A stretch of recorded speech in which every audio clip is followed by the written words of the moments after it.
अगं छकुले किती पसारा केलाय तू. आवर लवकर, सुरेश काकांत येऊ राहिले. वाव, पाहुणे येते.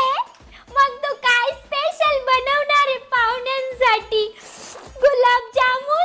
काय स्पेशल बिशल नाही बनवणार, साधा आहे ना पिठलं भाकर बनवीन. आणि छकुले ऐक, त्यांच्या समोर काय हट्ट नको करू. मी ना संध्याकाळी करीन तुझ्यासाठी गुलाबजाम. एवढ्यांना काय पुरणार नाही ते. आणि छकुले तू बी ऐक, त्यांनी जर काही प्रश्न विचारले ना तर खडाखडा उत्तर द्यायचे. मागच्या वेळेसारखं माहीत चाव नको घालू, नाहीतर बघ त्यांच्या समोरच पाठीत बुक्का घालीन.